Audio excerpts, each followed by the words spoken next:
नमस्कार, बहुत स्वागत है आपका स्वदेश न्यूज के खास पेशकश देख रहे हैं आप और मैं हूं आपके साथ मुस्कान गंगराड़े। दादुर मोर किसान मन लग्यो रहे घन माही, ये दोहा रहीमदास जी का है और इसका अर्थ है कि मेंढक मोर और किसान का मन हमेशा बादल में लगा रहता है। इसका मतलब है कि ये सभी अपनी अपनी आवश्यकताओं और रुचियों के अनुसार ही काम करते हैं और उनका ध्यान हमेशा उसी ओर रहता है। सभी मौसम में बारिश का मौसम सबसे सुहाना होता है। चारों ओर हरियाली, झरझर करते झरने मन को मोह लेते हैं। पशु पक्षियों के साथ ही आमजन और खास तौर पर किसानों की बात करें तो किसानों के लिए भी मानसून यानी कि बारिश के मौसम का बेसब्री से इंतजार उन्हें रहता है। गर्मी के बाद बारिश का अपना ही एक आनंद होता है क्योंकि जल ही जीवन है। लोगों को प्यास भी ये बुझाता है, लेकिन कई बार ये बारिश लोगों के लिए मुसीबत बन जाती है। बाढ़ से लोग तबाह और बर्बाद भी हो जाते हैं, यहाँ तक कि जान से भी हाथ धो बैठते हैं।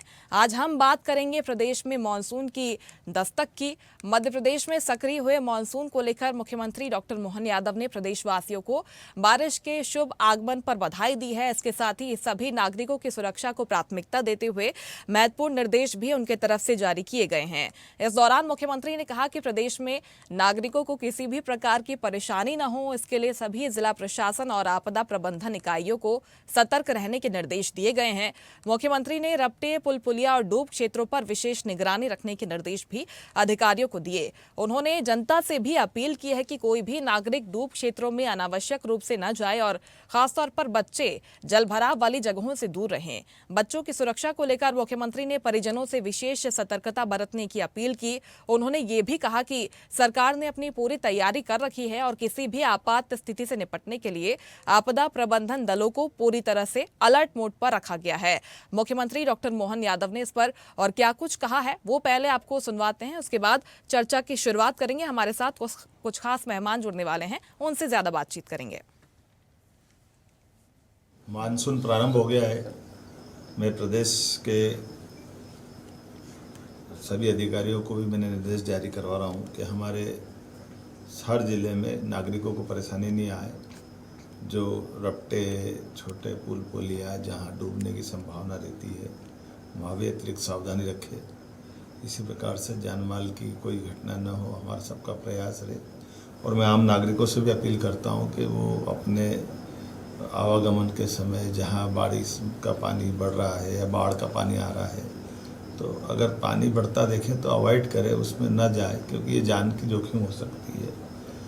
इसी के साथ साथ हमारे अपने स्कूल के बच्चों को भी स्कूल जाने का समय आया है, वो अपने अपने स्कूल कॉलेज जा रहे हैं, तो वो भी सब सावधानी से छोटे छोटे बच्चों का भी ध्यान रखें। मैं उम्मीद करता हूँ कि वैसे तो सब लोग जागरूक हैं, लेकिन फिर भी यथायोग्य प्रकार से हम सब इस बदलते दौर में जितनी सावधानी रखेंगे, वर्षा का मौसम हम सब के लिए एक तरह से फलदायी भी होता है, शुभदायी भी होता है। और अब की बार बारिश का मौसम, मानसून थोड़ा पहले भी आया है और पहले आने के साथ भी हमारे जैसे सभी इंतजाम पर्याप्त है। सरकार वो सब चिंता करेगी, लेकिन आपसे भी अपील करता हूँ कि आप सब अपने अपने स्तर पर हमारे अपने जीवन में वर्षा की ऋतु का आनंद भी आए, लेकिन कोई घटना न हो, इसका ध्यान रखें। मेरी अपनी ओर से आप सबको बारिश के शुभागमन की बधाई। तो मुख्यमंत्री डॉक्टर मोहन यादव ने मध्य प्रदेश में मानसून की एंट्री पर प्रदेशवासियों को बधाई, शुभकामनाएं दी हैं। इसके साथ ही उन्होंने ये भी बताया है कि इस बार प्रशासन पूरी तरह से मुस्तैद है। किसी भी आपात स्थिति से निपटने के लिए उन्होंने जरूरी दिशा निर्देश दिए हैं प्रशासन को और पूरी तरह से तैयार है प्रशासनिक अमला किसी भी स्थिति से निपटने के लिए। इस पर मौसम आगे कैसा बना रहेगा, किसानों पर इसका क्या कुछ असर पड़ने वाला है, इसको लेकर हम चर्चा करने वाले हैं। हमारे साथ दो खास मेहमान जुड़ गए हैं। प्रदेश मंत्री बीजेपी किसान मोर्चा पदम सिंह ठाकुर हमारे साथ जुड़ गए हैं स्वदेश न्यूज पर। पदम सिंह जी, बहुत स्वागत करती हूँ आपका। इसके साथ ही वरिष्ठ मौसम वैज्ञानिक दिव्या ई सुरेंद्रन हमारे साथ जुड़ गई हैं। दिव्या जी, आपका भी बहुत स्वागत है स्वदेश न्यूज पर। शुरुआत दिव्या जी आपसे ही मैं करना चाहती हूँ। सबसे पहले यही आपसे समझते हैं, क्योंकि ये माना जा रहा था कि इस बार अच्छी बारिश होगी, मानसून की समय से पहले इस बार प्रदेश में एंट्री हो गई है। कैसा मौसम बना रहेगा, मानसून का कैसा कैसा असर पड़ने वाला है तमाम क्षेत्रों पे, और कहाँ कहाँ के ऐसे एरिया हैं, स्पेसिफिक एरियाज की अगर हम बात कर लें तो प्रशासनिक अमले को वहाँ पर ज़्यादा ध्यान देने की ज़रूरत होगी। इस बार आया है हमारे रीजन में। जी 16 तारीख है यहाँ पे एंट्री मध्य प्रदेश में, तो 16 तारीख को ही आए थे हमारे रीजन में और 20 तारीख तक सारे रीजन कवर भी किया है। अभी देखा गया तो ज्यादातर एक्टिविटी मानसून काफी एक्टिव चल रही है ग्वालियर संबल रीजन और नॉर्थ वेस्ट यूपी में।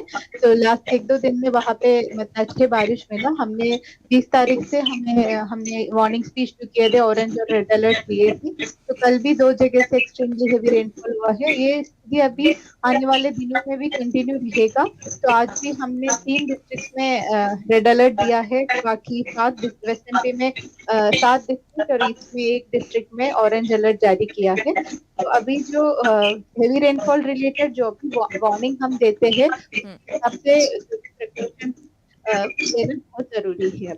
बिल्कुल। दिव्या जी, उन इलाकों की बात कर ले जहां पर हम देखते हैं कि सूखे की मार झेलते हैं लोग, और इसका काफ़ी नकारात्मक प्रभाव किसानों पर भी पड़ता है, उनको काफ़ी समस्या इससे झेलनी पड़ती है।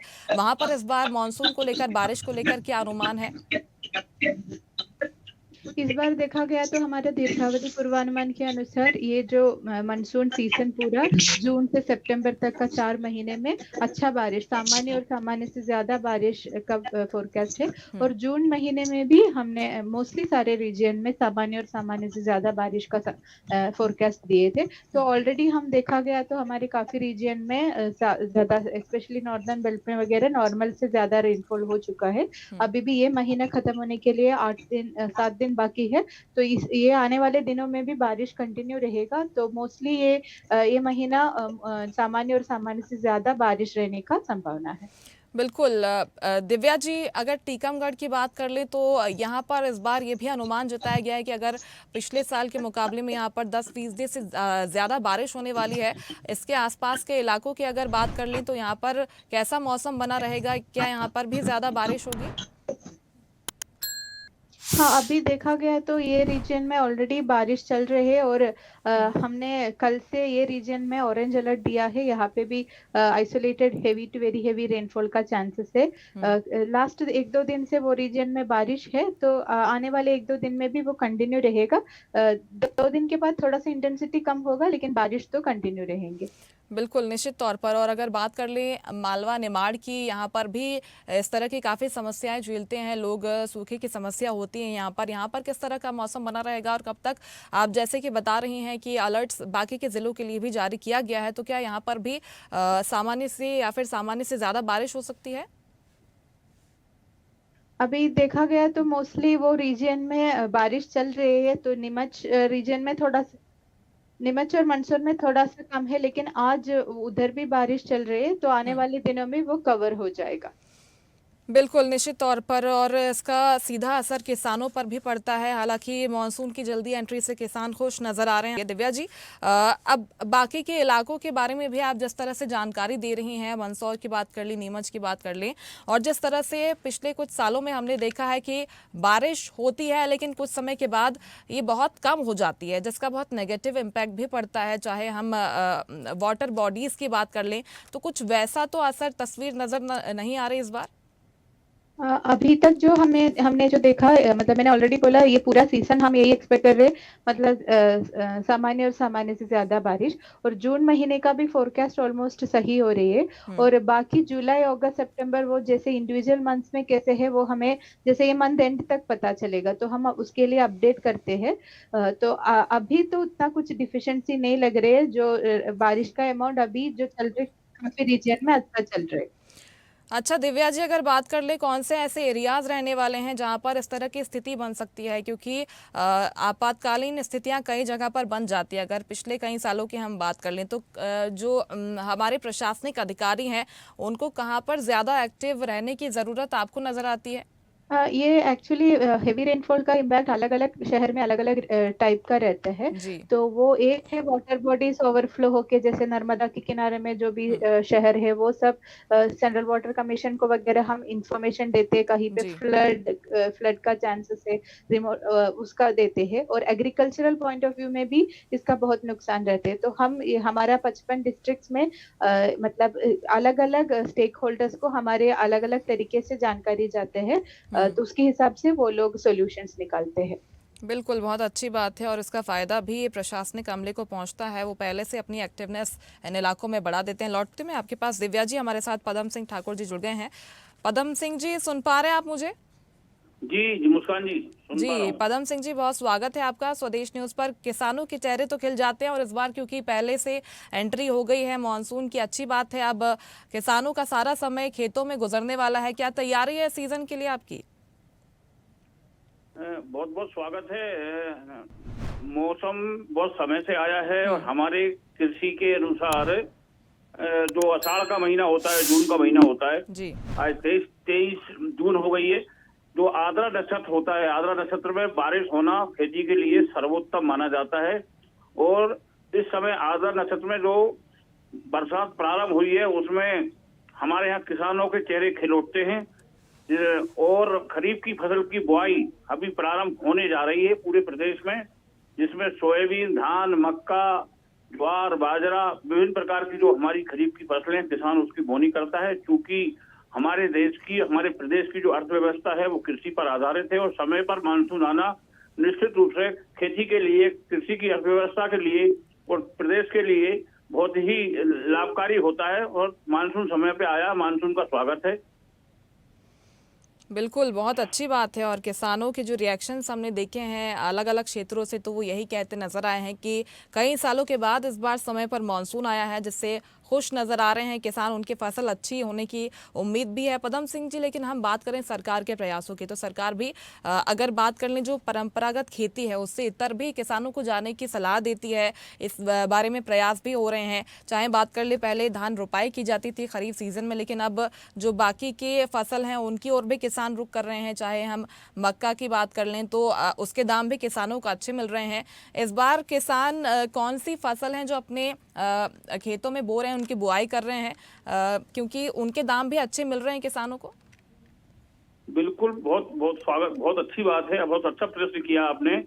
क्योंकि भारतीय कृषि के लिए हमारी सरकार विगत कई वर्षों से ये प्रयास कर रही है कि खेती एक लाभ का धंधा बने और उसके लिए सार्थक पहल और प्रयास सरकार के द्वारा, वैज्ञानिकों के द्वारा और हमारे जो इनोवेटिव फार्मर हैं उन्होंने इसकी पहल प्रारंभ की है। हमारे प्रदेश में, विशेष रूप से मध्य प्रदेश के संदर्भ में आपसे बोलूं कि डाइवर्सिफिकेशन ऑफ फार्मिंग, अर्थात विभिन्न प्रकार की फसलों को बोकर जो है अपना जो क्लाइमेटिकल जो कंडीशंस हैं उसको एडाप्ट करके डाइवर्सिफिकेशन के माध्यम से हम, चूंकि विभिन्न प्रकार की फसलें हम लगाएंगे तो उससे प्रकृति का हम भरपूर शोषण कर पाएंगे। एक ही तरह की फसलें लगाने से विभिन्न प्रकार की कीट व्याधियां और अत्यधिक प्राकृतिक संसाधनों का दोहन होता है। हमें शोषण नहीं करना, प्राकृतिक संसाधनों का दोहन करके हम अच्छी उपज लेंगे।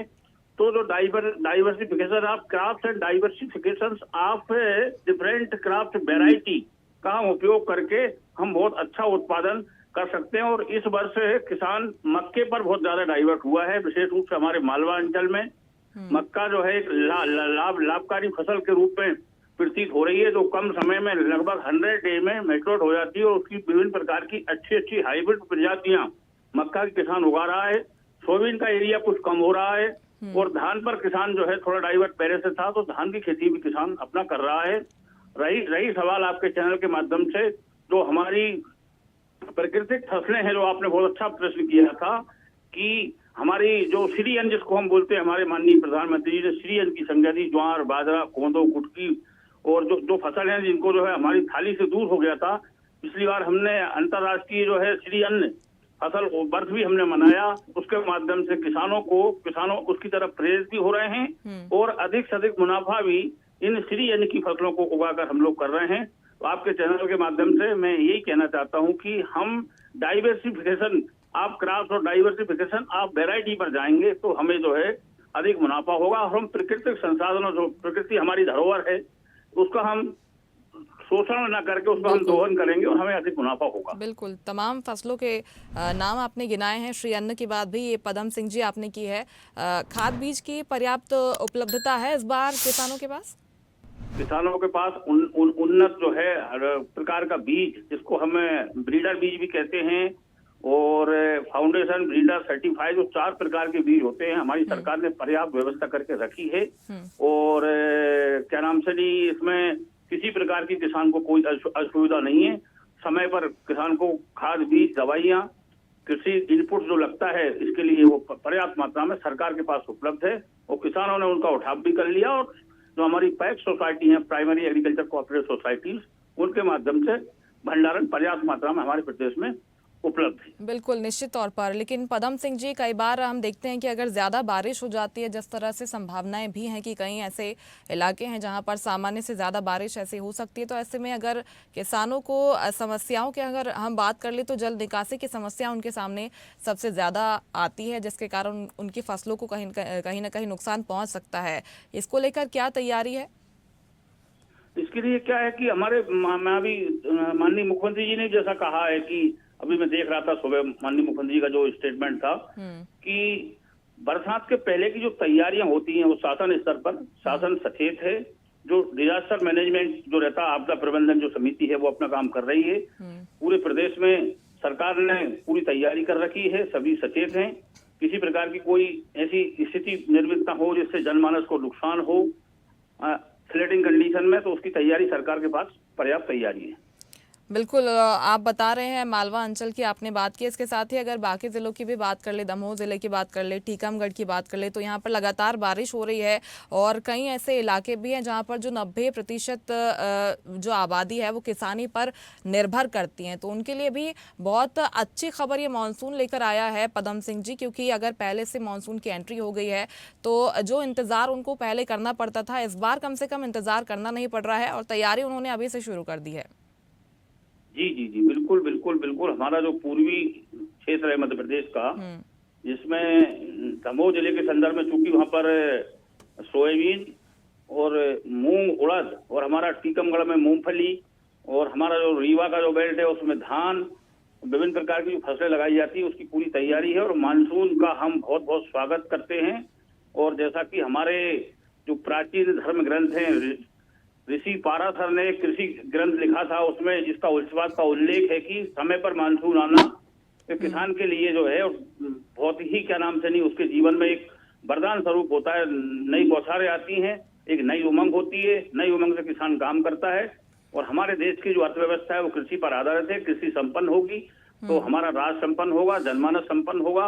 और हमारे हमारे हमारे देश में जो है कृषि जो मूलभूत जो आधार संरचना है वो कृषि की है, और उसके लिए मानसून एक महत्वपूर्ण आयाम है।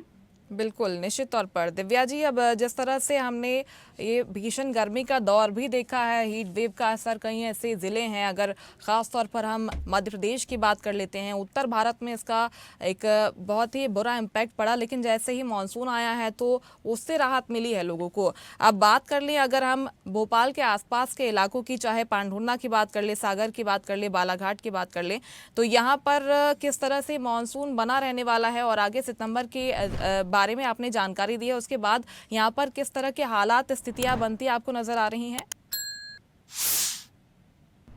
अभी देखा गया तो मैंने ऑलरेडी बोला, अभी जो एक्टिविटी मोस्टली नॉर्दर्न रीजन में हो रही है, धीरे धीरे वो सेंट्रल रीजन में भी आ जाएगा, जैसे हमारा भोपाल, विदिशा, रायसेन वो रीजन में। और नॉर्थ साउथ ईस्ट रीजन में जैसे पांडुर्ना, शिवनी, बालागढ़ वो रीजन में कल से और थोड़ा सा इंटेंसिटी बढ़ेगा बारिश का। कुछ डिस्ट्रिक्ट्स में हमने हेवी रेनफॉल वार्निंग भी दिया है। तो वही अभी आने वाले 3-4 दिन में वो जो एक्टिविटी थोड़ा साउथ एंड सेंट्रल रीजन में शिफ्ट हो जाएगा। बिल्कुल, अभी कौन सा सिस्टम एक्टिव है, काम कर रहा है दिव्या जी? इसके बाद कौन से सिस्टम्स एक्टिव रहने वाले हैं सितंबर के बाद तक भी हम देखें तो? सितंबर के बाद का अभी बोलना थोड़ा मुश्किल है। अभी देखा गया तो साइक्लोनिक सर्कुलेशन एक है साउथ ईस्ट यूपी में, वहां से एक ट्रफ लाइन भी चालू है, वो मोस्टली हमारा नॉर्थ एमपी से जा रही है। और ये सीजन में मोस्टली हमारे मानसून डिप्रेशंस और लोज फॉर्म होते हैं बंगाल की खाड़ी में, वो हमारे रीजन में नमी लेके आते हैं और बारिश कराते हैं। ज्यादातर वो बारिश जैसे छिंदवाड़ा, शिवनी, बालागढ़ वो रीजन में रहते हैं।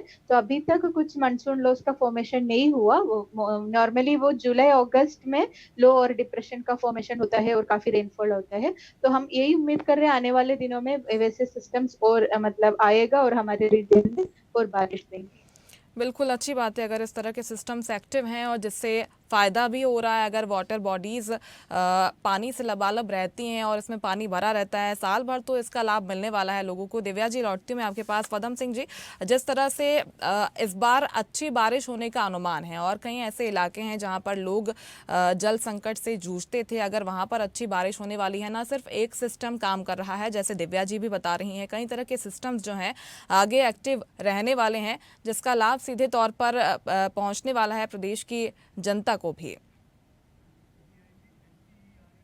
जी निश्चित रूप से बिल्कुल, मैं लौटती हूँ आपके पास। Sir, DIG SDRF Manish Agarwal हमारे साथ स्वदेश न्यूज पर जुड़ गए हैं। मनीष जी, बहुत स्वागत करती हूँ मैं आपका स्वदेश न्यूज पर। मनीष जी, मुख्यमंत्री ने साफ तौर पर कहा है कि इस बार मानसून की पहले एंट्री हो गई है और प्रशासनिक अमले को उनकी तरफ से जो जरूरी दिशा निर्देश दिए जाते हैं वो दे दिए गए हैं। क्या तैयारी है इस बार के मानसून को लेकर आपकी? नमस्कार, पहले तो सभी को जी। और उसका पालन पूरी तरह से किया जा रहा है। हमारे यहाँ स्टेट कमांड सेंटर है बिहार के अंदर, तो हमने वहाँ से सभी को हमारी हर जिले में सभी को तैनात कर दिया है। और जो हमारे होमगार्ड्स के जो जवान थे जो पहले एसडीआरएफ में थे, उनको वापस बुला दिया है ताकि वो एक्टिव ड्यूटी करें। और इस तरह से हमने अपनी टीम बनाई है, एक तो क्यूआरटी टीम बनाई है, क्यूआरटी क्विक रेस्पॉन्स टीम है, एक हमारी डीआर के डिजास्टर रेस्पॉन्स टीम। ये डिजास्टर रेस्पॉन्स सेंटर है, ये इस हिसाब से बनाते हैं तो पुराने 4-5 साल का जो हम देखते हैं कि यहाँ पर कभी स्थिति ऐसी दुविधा वाली रही है, उस हिसाब से हम अपने जवान तैनात कर देते हैं। इस प्रकार हम अपने डीआरसी तैयार करते हैं, हम अपनी क्यूआरटी तैयार करते हैं और हमारे पास जितने भी इक्विपमेंट हैं डिजास्टर से जुड़े हुए सभी को हम अलर्ट मोड में रखते हैं। अपनी गाड़ियाँ पूरी तरह से तैयार है और हमारे यहाँ जो आपदा मित्र है, 11 जिलों में आपदा मित्र है, उन सबको सक्रिय कर दिया है, उनका प्रशिक्षण भी चालू कर दिया है हमने। हमारे यहाँ के जितने भी इक्विपमेंट है ताकि पब्लिक अवेयर रहे, हमारे पास ये इक्विपमेंट है, तो एक जन जागरूकता के हिसाब से उन इक्विपमेंट को हमने पब्लिक में उजागर भी किया है।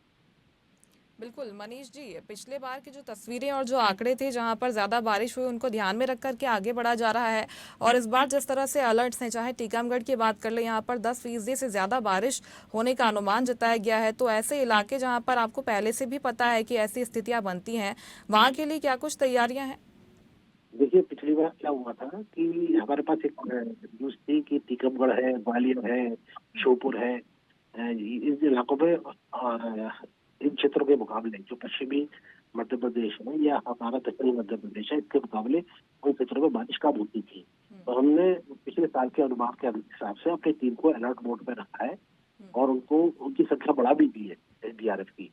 और हमारे पास एक 2-3 पोर्टल जो हमारे मौसम विभाग ने हमें अलर्ट किया है, तो GWRS एक पोर्टल है, उसमें जो डिजास्टर वार्निंग रेस्पॉन्स सिस्टम है, जो हमारे पोर्टल काम कर रहा है। ये पोर्टल हमारा जो सेंट्रल गवर्नमेंट से है वो कंप्यूटराइज्ड है, वो कॉमन अलर्ट प्रोटोकॉल मौसम विभाग से हमें जानकारी मिलती रहती है इसके संबंध में। और 1079 में क्योंकि जनता मेरी बात सुन रही है, मैं जनता से अनुरोध करूंगा कि 1079 एक ऐसा टोल फ्री नंबर है जो हमें किसी भी आपदा की सूचना से हमें अलर्ट कर सकता है। जी, निश्चित तौर पर बहुत अच्छी बात है, साधुवाद है आपको कि आपकी तरफ से भी तमाम प्रयास यहाँ पर किए जा रहे हैं और प्रशासनिक अमला बहुत एक्टिव है इस बार मध्य प्रदेश का। बहुत शुक्रिया आपका मनीष जी, स्वदेश न्यूज़ पर जुड़ने के लिए, हमसे बातचीत के लिए। पदम सिंह ठाकुर जी हमारे साथ जुड़े हुए थे, दिव्या ई सुरेंद्रन हमारे साथ जुड़ी हुई थी। आप दोनों का भी बहुत स्वागत है स्वदेश न्यूज़ पर जुड़ने के लिए और हमसे बातचीत करने के लिए।